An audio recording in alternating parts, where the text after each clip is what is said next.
Herkese merhaba, kanalıma hoş geldiniz. Bu videoda geçen sene ördüğüm ama tarifi olmayan, bu sene de Instagram sayfamdan çokça istenen file hırkanın yapımını anlatıyorum. Kahveleriniz, tığınız ve ipleriniz hazırsa anlatıma geçebiliriz. Herkese tekrar merhaba. Benden çok fazlaca istendiği için geçen sene ördüğüm file hırkayı tekrardan öreceğim. Geçen sene YouTube kanalım olmadığı için tarif videosu çekememiştim. Ama bu hırka çok istendi. Ben de tekrardan örmek istiyorum zaten. Çok istendiği için yazlık başka bir iple tekrardan örüyorum. Benim kullandığım ip Aypamir markasının şu renginde. Ya ben bu rengi bu markada bulduğum için bunu aldım açıkçası. Özellikle markayı tercih etme sebebim yok. 100 gramı 175 metre olan bir pamuk ip. Bu ölçülerde bir pamuk ipi tercih edebilirsiniz. Metrajı neden önemli? İpin kalınlığını size metraj anlatır. Yani 100 gramı 175 metre olan bir ip bu kalınlıkta bir ip oluyor. Bu kalınlıkta bir ipi tercih edebilirsiniz. Ben 4 numara bir tığ kullanacağım. Özellikle pamuk ip tercih etmemin sebebi yazın kullanmak istediğim için. Eylül'ün ortasına kadar da hemen hemen kullanırım diye düşünüyorum. Siz başka bir ip tercih edebilirsiniz. İşte daha kalın bir ip de tercih edebilirsiniz. Ama şu an vereceğim ölçüleri santim cinsinden almanız önemli. Bu tarif boyunca vereceğim ölçüleri santim cinsinden kendi bedeninize uyarlamanız önemli. Genel olarak modeli etek kısmından, yani bel kısmından, hırkanın bele denk gelen kısmından kol altına denk gelecek kısma kadar olan yeri tek parça olarak örüyoruz.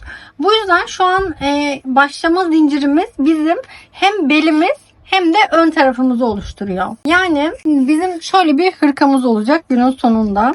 Yani şu görünümde bir hırkamız olacak. Buraya kadar düz gelecek. Sonrasında V yaka haline gelerek böyle birazcık yaka açıklığı olacak. Şimdi bizim başlayacağımız ölçü bu arka kısmı ve ön kısımdaki şu kısımları kapsıyor. Bu model zincirle başlayan bir model olduğu için sonrasında kalan zincirleri istediğiniz gibi kesebilirsiniz. Ben fazladan zincir çekeceğim. Kaç santim yapacağınıza karar verdikten sonra bile buradaki çekeceğiniz zincir miktarı o santimle eşit olmayabilir. Kafesleri yaptıktan sonra model biraz daha küçülüyor çünkü. O yüzden tavsiyem fazla zincirleri çekmeniz. Şimdi ben istediğim uzunluğa gelene kadar fazladan zincirleri çekeceğim. Şu şekilde görünüyor bakın. Zincirleri çekerken çok sıkmadan çekmeniz önemli. Şimdi zincirlerimi fazla çektim. Son zincirden geriye tığımı ipi doluyorum. Son zincirden geriye 9 tane zincir sayıp 10. zincirin içine batıyorum. 1, 2, 3, 4, 5, 6, 7, 8, 9 tane sayıyorum. 10.'sunun içine batıyorum. Bir tane üçlü trabzan yapıyorum. Şimdi burada neden 9 tane zincir atladım onu da söyleyeyim. 9 tane zincirin alttaki ilk 3 zinciri benim taban zincirim. Yani şuradaki geçeceğim 3 tane zincir taban zincirim. Yandaki 3 tane zincir benim bir tane üçlü trabzanım yerine geçiyor. Aradaki 3 tane zincir de kafesin üst kısmını oluşturuyor. Bunu sadece başlangıçta yapıyoruz. Yani sıra başında değil, bu sıranın başlangıcında yapıyoruz. 3 tane zincir çekiyorum. Alt sıradan 1, 2, 3 tane atlıyorum. Dördüncüye batıyorum. Bir tane üçlü trabzan yapıyorum. 1, 2, 3 tane zincir çekiyorum. Tığıma ipi doladım. 1, 2, 3 tane atlıyorum. Dördüncüsüne bir tane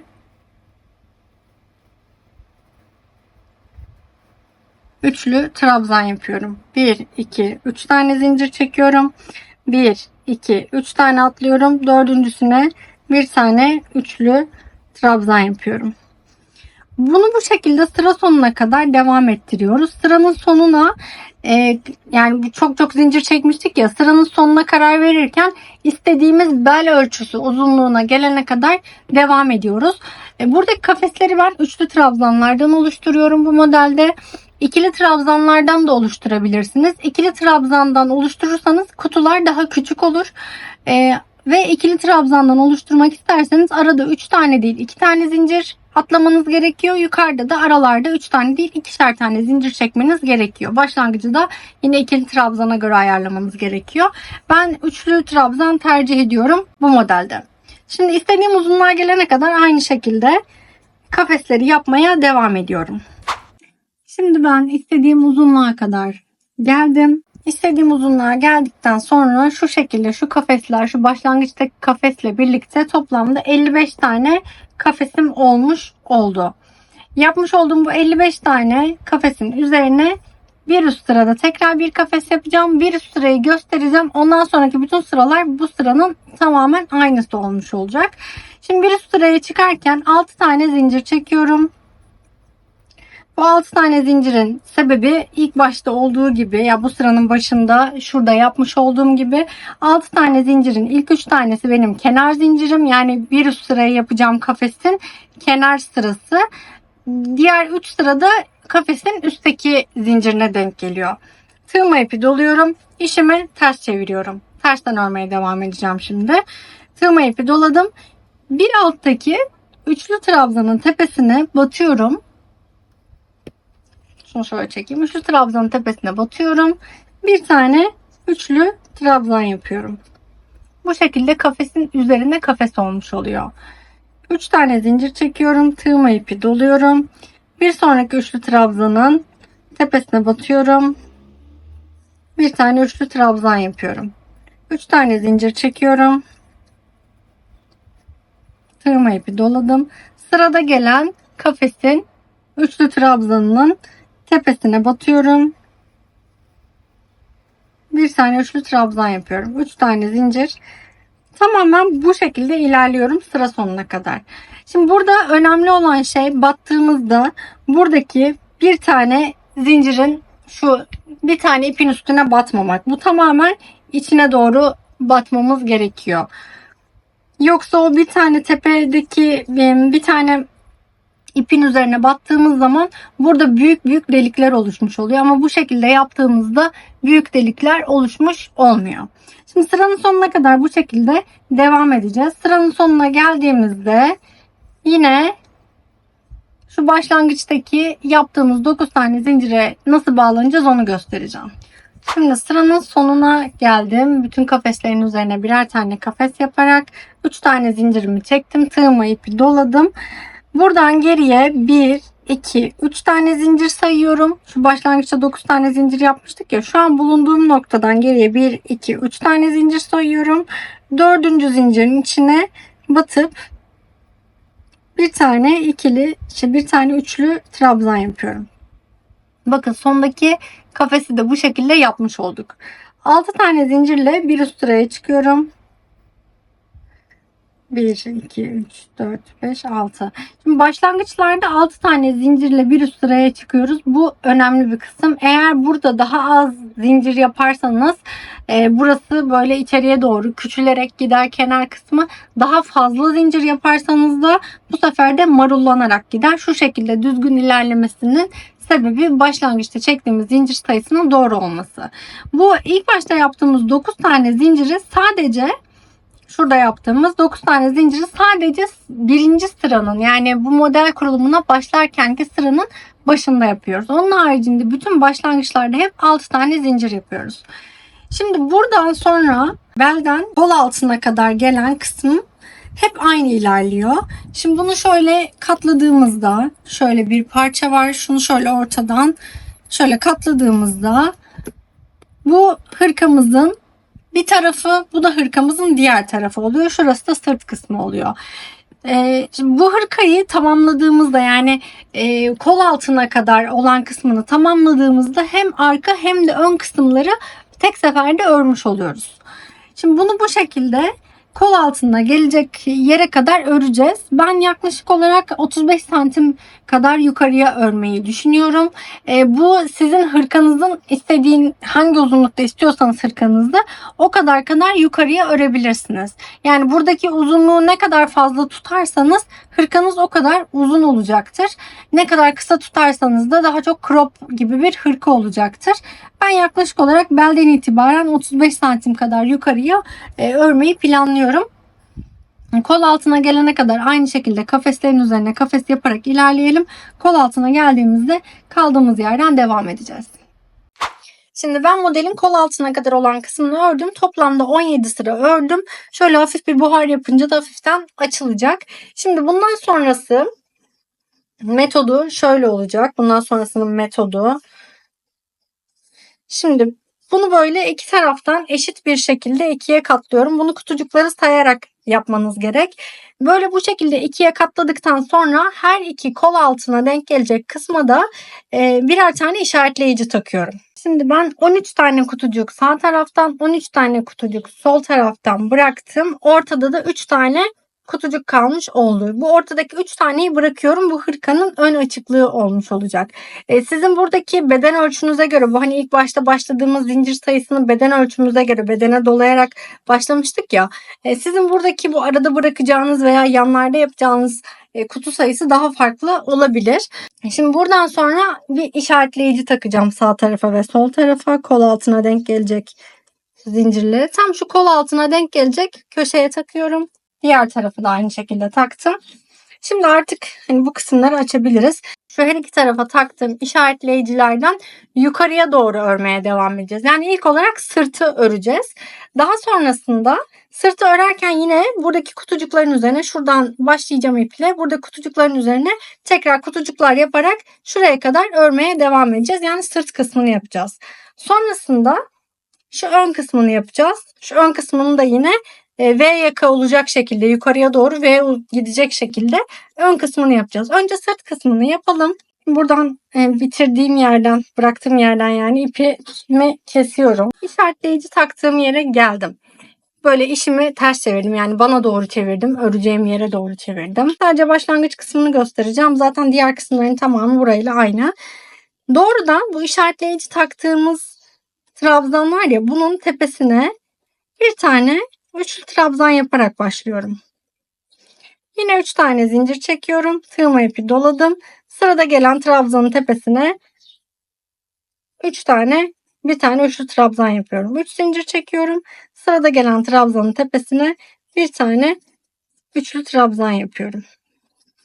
Diğer işaretleyicinin olduğu yere gelene kadar bunu bu şekilde ilk sırayı örmeye devam ediyorum. Sonraki sırada bunun devamı olacak. Yani yukarıya doğru çıkacağız sadece. Sadece yukarıya doğru çıkma işlemini öncesi diğer bütün sıralarda, bu uygulamayı yaptığımız bütün sıralarda buradan çıkıyorduk. Burada sadece ipi kopardık. Şuradan başladık. Aynı kutuları yapmaya devam ediyoruz.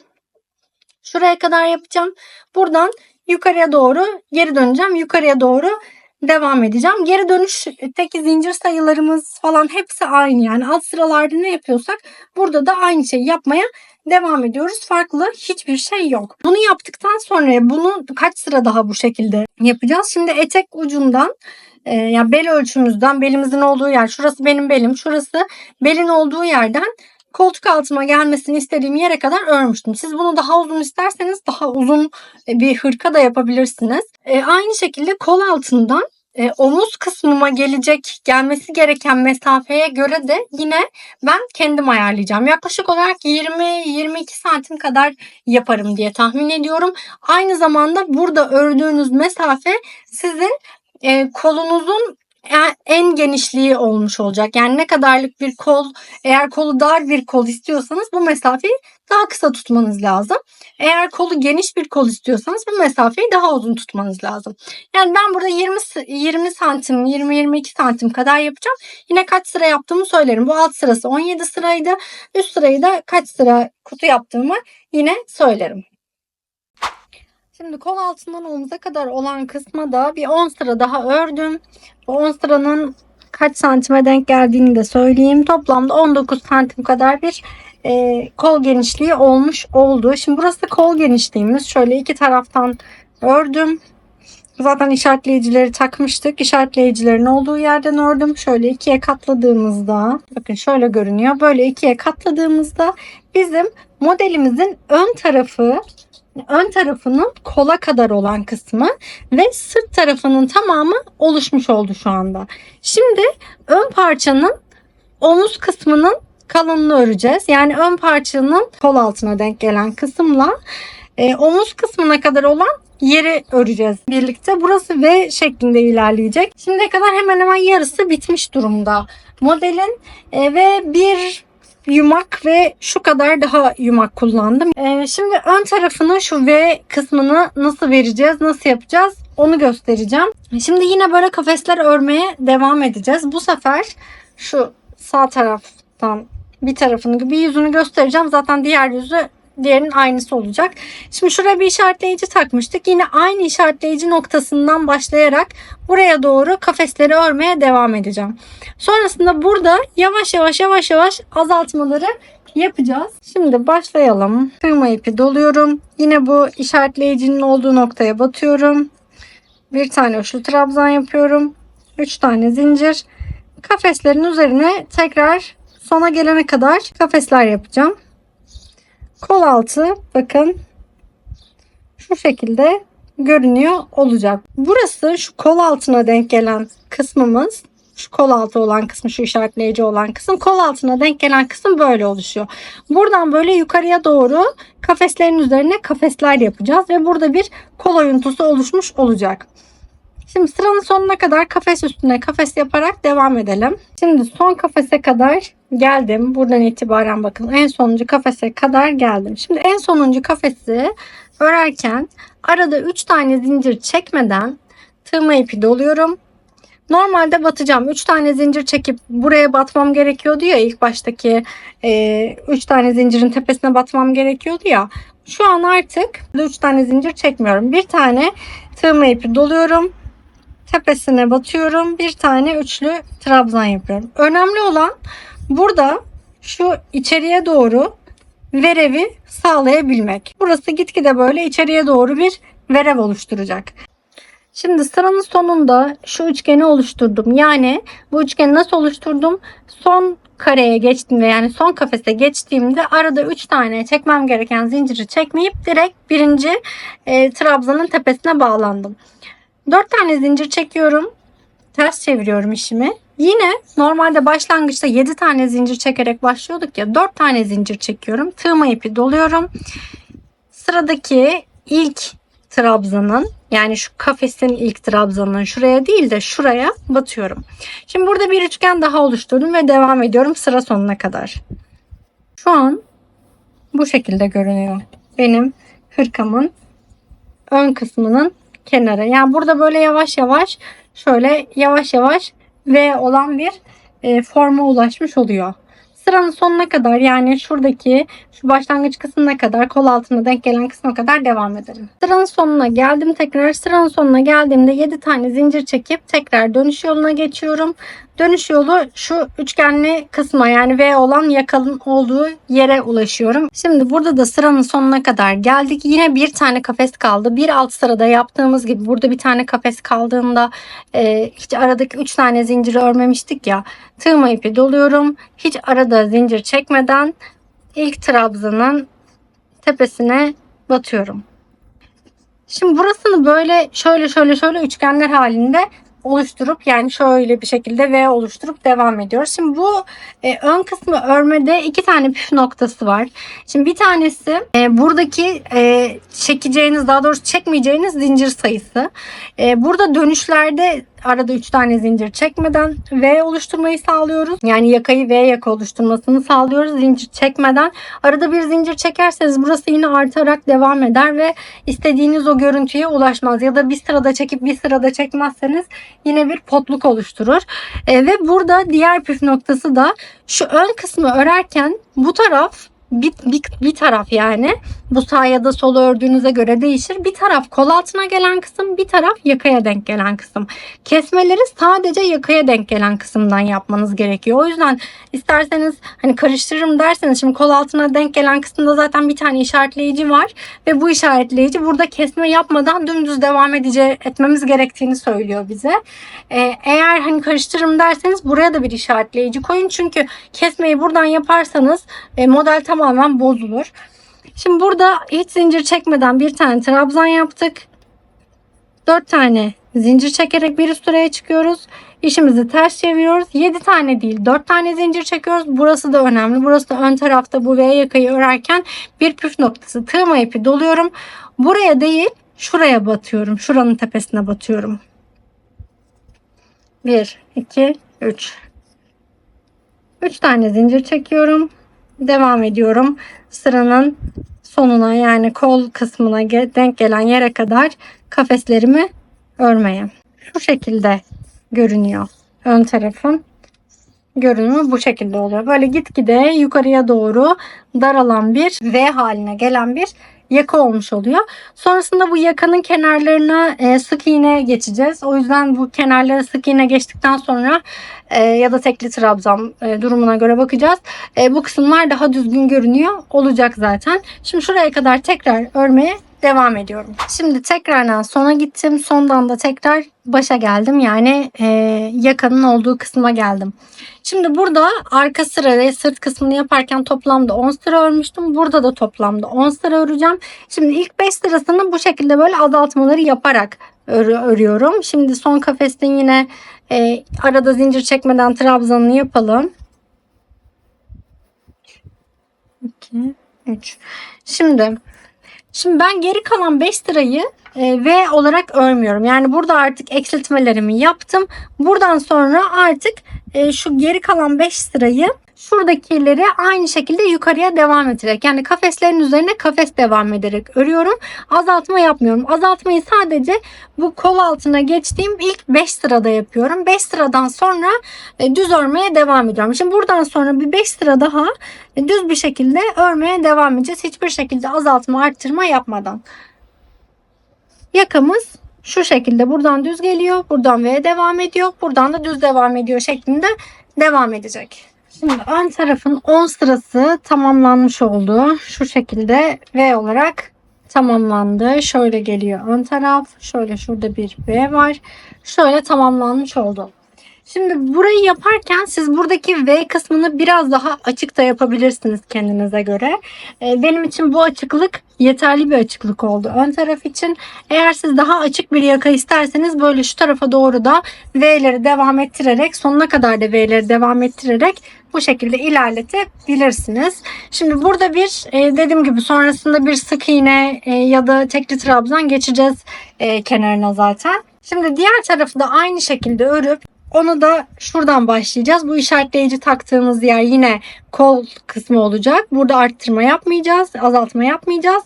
Burada diğer tarafta yakaya denk gelen kısımda azaltmalar yaparak aynı mantıkla öreceğiz.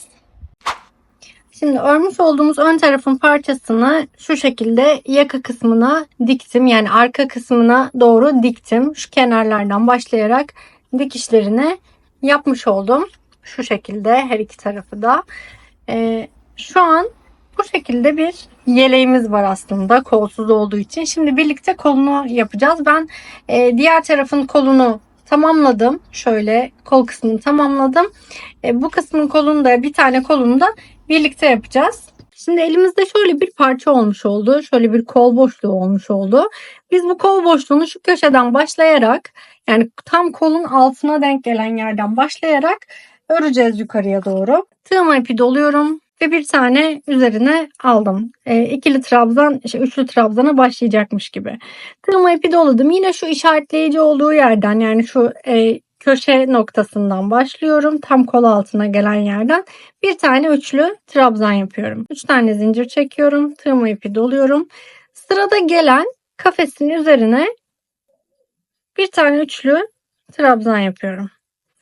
Kolda da aslında diğer yerlerde yaptığımız gibi kafeslerin üzerine kafes yapıyoruz. Sadece kolu yaparkenki püf noktası şu: ayrıca yapıp dikmiyoruz kolu. Böyle şuradan başlıyoruz. Şu kol altından başlıyorum. Tam köşeye denk gelecek kısımdan başlamam gerekiyor. Kol altından başlıyorum. Buraya gelince, bu noktaya gelince bir püf noktası var. Bu ikisini birlikte örmememiz gerekiyor. Şu kısmı ayırmamız gerekiyor. Yani şuradaki kafesin üzerine de bir kafes daha yapmamız gerekiyor.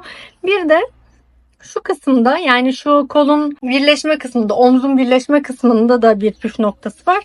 Orayı yapacağız. Ondan sonraki bütün sıralar yine kafes kafes gidecek ama ilk iki sırayı bir göstermek istiyorum. 3 tane zincir çekiyorum. Omuz kısmına gelene kadar aynı şekilde kafeslerin üzerine kafesler yaparak ilerliyoruz. Şimdi omuz kısmına geldiğimde burada bir kafes var, son kafes, ve diğer tarafta da bir kafes var. Tam ikisinin ortasına denk gelecek yere batıyorum. Tam şuraya batıyorum. Yani şuraya değil, buraya batarsanız tam şu omuz kısmında bir boşluk oluşur. Şu tam iki parçayı birleştirdiğim yerin tam orta kısmına batıyorum. Bir tane üçlü trabzan yapıyorum. Buradaki kafesi böyle yapıyorum. 3 tane zincir çekiyorum. Sonra sırada gelen diğer trabzanın tepesine batıyorum. Böylelikle burayı bu şekilde yaparak, şu omuz kısmını bu şekilde yaparak bir bütün halde hırka oluşturmuş oluyoruz. Yani kolları ayrı gibi görünmüyor. Tamamen ayrı yapmışız gibi değil. Kolları da tek parçada örmüşüz gibi bir görüntü oluyor. Burada bir herhangi bir dikiş ya da burada bir çiftleme gibi bir şey olmuyor böylece. Şimdi başlangıç noktasına gelene kadar kolu şuradan aşağı kısma kadar devam ettirelim. Şimdi kolun bitiş kısmına kadar şu şekilde geldim. Yani başlangıç noktamıza kadar gelmiş oldum. Şimdi başlangıç noktasında şöyle tığıma ipi geçireyim. Başlangıç noktasında şu kafesin üzerine bu kafesi yaptım. Şimdi bunun üzerine bir tane daha kafes yapacağım. 3 tane zincir çekiyorum. Ve burada yeni bir trabzan yapmıyorum. Şu ilk başta yapmış olduğum tam şu ortadaki başlangıç trabzanımın tepesine bağlanıyorum. Bağlanıp ipimi kaydırarak birleştirmiş oluyorum. Bu şekilde hem omuz kısmı hem kol altı kısmı bir bütün halde ilerlemiş oluyor modelimizle. Başlarken 7 tane zincir çekiyorum. Tığıma ipi doluyorum. Bir sonraki kafese batıyorum. Bir üçlü trabzan, 3 tane zincir. Şimdi bütün kafeslerin üzerine birer tane kafes yapıyorum. Başlangıç noktasına gelene kadar tekrar. Şimdi bu sıradan sonra zaten kafeslerin üzerine kafesle ilerleyecek ama şu başlangıç noktasını, yani şuradaki bitiş noktasını bir göstermek istiyorum. Bir de şu omuz kısmında farklı bir şey yok zaten. Doğrudan şurada kafeslerin üzerine kafeslerle ilerleyerek geçeceğiz. Sadece şu bitiş kısmını göstermek istiyorum bir kere. Şimdi sonuna kadar geldim. Kolun son kısmına kadar geldim. Yani şu başladığım yere kadar gelmiş oldum. 3 tane zincir çekiyorum. 1, 2, 3 tane sayıyorum ilk baştan. 4. zincirin içerisine batıp ipimi kaydırıyorum ve bir kafes daha oluşturmuş oluyorum. Başlangıç ve bitiş kısmını bu şekilde yapıyoruz. Başlangıçta 7 tane zincir çekerek başlıyoruz. Bitişte de 7 tane zincirin 4. zincirine batarak ipi kaydırarak bağlanmış oluyoruz. Şu anda kol kısmı için bakın, kol şöyle göstereyim. Kol şuradan şöyle oluşmaya başladı. Şurası yaka kısmımızdı. Burası V gelen ön kısmımız ve kol kısmı buradan böyle oluşmaya başladı. Ben toplamda 24 tane kafes sırası yaptım. Şu birinci sıra. 24 tane toplamda bunun gibi kafes sırası yaptım. Benim için yeterli oldu. Siz daha uzun yapabilirsiniz veya daha kısa kol yapabilirsiniz. Dirsek kol bırakmak isteyebilirsiniz. Bu tamamen size kalmış bir buradaki kol uzunluğunun tercihi. Biraz böyle bileğimin bitişine kadar, elime kadar uzamış oldu bu şekilde. Kol da tamamlandıktan sonra hem beden ölçülerini vereceğim. Sonrasında da şu ön kısma bir de sık iğne ya da tekli trabzan, ikisinden birini yapacağız. Hani formuna göre bakacağım burada. Sonrasında da şu ön kısımdaki bağcığını yapacağız ve modelimiz tamamlanmış olacak. Şimdi modelimizin kollarını tamamladım. Şimdi bu noktada ölçüleri söylemek istiyorum. Omuz hizasından itibaren, şuradan omuzdan itibaren aşağıya kadar olan kısım toplamda 47 santim bir uzunluğu var bu hırkamızın. En genişliği de 24 santim, yani şurası 24 santim. Toplamda sırt kısmı ile birlikte 48 santim diyebiliriz. 38 bedene uygun bir model oldu. Small da, yani 36 bedene de biraz böyle salaş durur. Ama 40 beden isterseniz biraz daha ölçüleri büyütmeye ihtiyacınız olabilir. Kol uzunluğunu da söyleyeyim. Kol uzunluğu da şöyle şu omuzdan itibaren, şu birleştirmeyi yaptığımız yerden itibaren kol uzunluğu da 43 santimlik bir kol uzunluğu oldu. Bu kol uzunluğu benim için yeterli. Size daha uzun ya da daha kısa yapmak isterseniz bunu farklılaştırabilirsiniz. Şimdi şu ön tarafın şuraya geçeceğiz demiştim ya, bir sıra daha. Bunu geçeceğiz şimdi. Etek kısmında köşeden başlıyorum. Tam şu noktadan başlıyorum. Bakın şöyle hırkam şu anda şöyle. Tam şu noktadan başlayacağım. Bu noktadan böyle şu yukarıya doğru döneceğim. Sonra şu köşeye gelmiş olacağım. Bu köşeden de arkasına dönüp tekrar aynı noktaya geleceğim. Yani bir tur hırkamın çevresinden dönmüş olacağım. Aynı işlemi bir de kollara yapacağım. Kol uçlarına yapacağım bir de aynı işlemi. Şimdi şu en köşeden başlıyorum. En köşeye bir tane tekli trabzan yapıyorum. İpi arkaya alıyorum. Gizliyorum. Aynı boşluğun içerisine bir tane daha ikili trabzan yapıyorum. Tekli trabzan yapıyorum. Aynı boşluğun içerisine bir tane daha. Bir tane boşluğun içerisine 3 tane tekli trabzan yapmış oldum. Tığıma ipi doluyorum. Bir sonraki boşluğa geçiyorum. Şu araya hiç batmıyorum. Bir sonraki hep boşlukların içinden çalışıyorum. 3 tane tekli trabzan yapıyorum. Tığıma ipi doluyorum. Bir sonraki boşluğa geliyorum.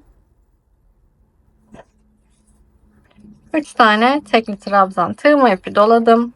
Bir sonraki boşluğa geldim. Burada tekli trabzanları böyle hafif geniş, elinizi çok böyle sıkmadan çekebilirsiniz. Şu şekilde bir görünüm olacak. Hep burada böyle şu boşlukların içerisinden çalışıyoruz. Hiçbir şekilde şu trabzan direklerinin üzerlerine çalışmıyoruz. Boşlukların içerisinden çalışarak tüm boşlukların içerisine, yani tüm şu zincirli yerlerin içerisine 3 tane tekli trabzan yapıyoruz. Bu şekilde görünecek. Şimdi burayı ben tamamlayacağım. Buradan dediğim gibi şöyle yukarıya doğru çıkacağım. Yaka kısmını da aynı şekilde yapacağım. Yani şuralara geldiğimde de hep 3 tane. Yaka kısmında da yine aynı şekilde 3 tane tekli trabzan. Buraya da 3 tane tekli trabzan. Böyle bütün kafeslerin içerisine 3 tane tekli trabzan yaparak tekrar bu başlangıç noktasına geleceğim. Şuradan dolaşacağım.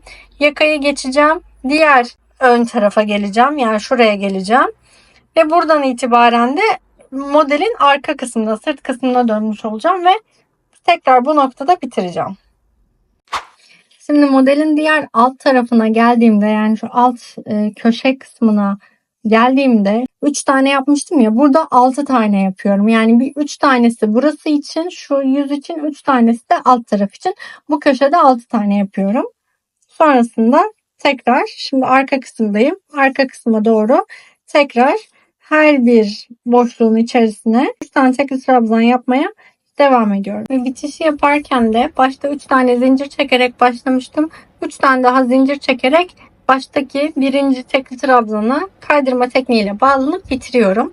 Kenarlar tamamlanmış oluyor. Ben bu kenarları tek sıra geçtim. Yani tek bir sıra geçmem yeterli oldu. Yani siz isterseniz bir sıra daha geçebilirsiniz ama tek sıra bence yeterli oluyor. Yaka kısmı da yine bu şekilde şöyle görünüyor. Burada hiçbir boşluğu atlamamanız önemli, yaka kısmında büzülme olmaması için.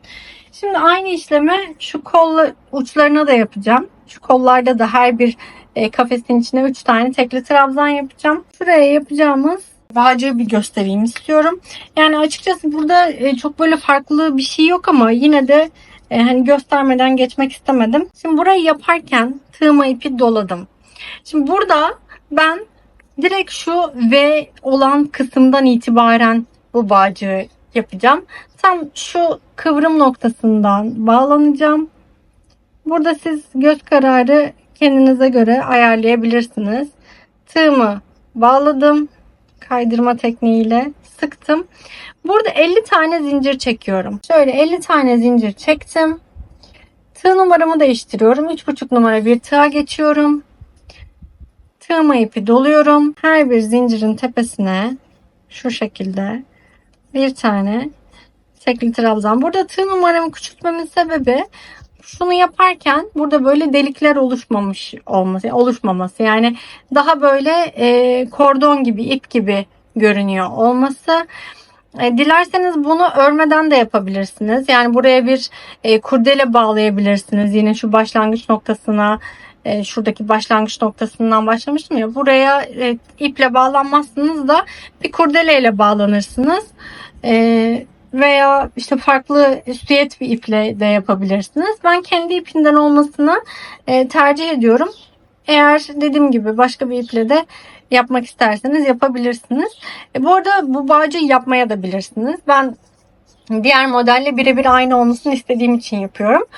Bu şekilde görünecek bakın. Bu şekilde sıranın sonuna kadar, yani şu zincirlerin tamamını şu başlangıç noktasına gelene kadar yapıyorum. Geldikten sonra buraya yine ipi kaydırma yöntemiyle bağlanıp ipimi kesiyorum. Şu ilk başlangıç noktasındaki ipe bağlıyorum. Karşılıklı olarak diğer tarafa da aynı şekilde yapacağım. Burada nereden başladıysanız karşıda da aynı yerden başlayın. Böyle üst üste getirin. Ve son olarak kollara da yine aynı şekilde şu 3 tane tekli trabzandan yapacağım ve modelimiz tamamlanmış olacak sonrasında. Modelimiz tamamlandı. Önüyle, arkasıyla, bağcıklarıyla ve kolunun şu iç kısmıyla bütün hepsi tamamlandı. Modeli yaparken, yani bu ölçülerde yaklaşık olarak 38 bedene denk gelecek ölçülerde yaparken toplamda 3 yumak kullandım. Hatta 3. yumaktan da şu kadar arttı. 3 yumakla 38 beden için bu tığ numarası ile bu ölçülerde yeterli olacaktır. Genel olarak bu şekilde ve son derece kullanışlı bir model oldu diyebilirim. Ben bunun üzerine çok hafif bir buhar ütüsü yapacağım. Buhar ütüsü yaptıktan sonra şuradaki şu kareler biraz daha açılmış olacak. Pamuk bir ip olduğu için buhar ütüsünü kolaylıkla kaldırır. Herhangi bir şekilde formunda bir bozulma olmayacaktır. Hırkanın üzerimde duruşu da bu şekilde. Düz rengi de ayrı bir güzel oldu. İster şık ister spor tarzınıza uygun kombinleyebileceğiniz kapsül bir hırka oldu gerçekten. Umarım faydalı olmuştur. Yapacaklara şimdiden kolaylıklar dilerim. Bu videoların devamlılığı için videoyu beğenmeyi, yorum yapmayı, kanalıma abone olup bildirimleri açmayı unutmayın. Bay bay.